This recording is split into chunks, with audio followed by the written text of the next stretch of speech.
एक बार स्पार्कालातान की रहस्यमय भूमि में, जहां आसमान खुद को गुलाबी और बैंगनी रंग में रंगाता था, लूना नाम का एक जिज्ञासु युवा गेंदा रहता था। उसका कोट इंद्रधनुषी रंगों के पैलेट से झिलमिला रहा था, जो उसकी मातृभूमि के जादू को दर्शाता था। लूना के पास एक विशेष उपहार था। वह जानवरों से बात कर सकती थी, यहां तक कि सभा से छोटे कीड़ों से भी।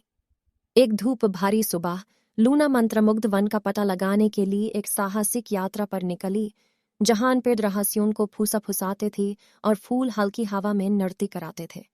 जैसे ही लूना कई भारे रास्ते पर चल रही थी, यूस हल्की भिनाभिनाहट की आवाज सुनाई दी। ईसा के बाद यूसा ने छोटे जुगनुओं के एक समूह को देखा जो अपनी लालटेनें जलाने की कोशिश कर रहे थे। अपने सींग के हल्के स्पर्श से लूना ने अपना जादू साझा किया और जल्द ही जंगल तिमातिमाटी रोशनी के लुभावने प्रदर्शन से जागमगा उठा, जिससे पूरे परिदृश्य में एक मंत्रमुग्ध कर देने वाली चमक फैल गए। जंगल के भीतर लूना की नज़र पिप नाम की एक शर्मीली गिलहारी पर पड़ी। पिप परेशान था क्योंकि उसका बलूत का फल संग्रह खो गया था, जिसे उसने सर्दियों के लिए इकट्ठा कराने के लिए अथक परिश्रम किया था। उसकी दुर्दशा से प्रभावित होकर लूना ने उस हर आखिरी बलूत का फल ढूंढने में मदद कराने का वादा किया। साथ में उन्होंने ऊंचे से नीचे तक खोज की, पैटर्न के नीचे छिपे और पिडोन के खोखलों में बेस बलूत के फल को खोजा। उनका साहसिक कार्य उन्हें एक शांत तालाब तक ले गया, जहां बटखों का एक परिवार पानी पार कराने के लिए संघर्ष कर रहा था। लूना ने अपने सिंह का उपयोग करके इंद्रधनुषी रोशनी का एक चमकदार पुल बनाया, जिससे बटखों को सुरक्षित रूप से चलाने की अनुमति मिली।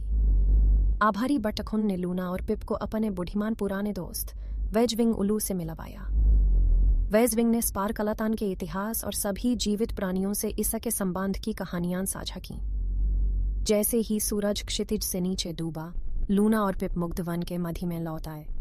लूना को एहसास हुआ कि उसने जुगनू, पिप, बटाक और वेजविंग के साथ जो संबंध बनाए थे, वे सबा से जादुई खजाने थे जिनका उसने कभी सामना किया था। दूसरों की मदद करने और सार्थक दोस्ती बनाने की खुशी ने उसकी यात्रा को वास्तव में असाधारण में बदल दिया था। और इस साल तारों से भरे आकाश के कैनवास के नीचे लूना और उसा के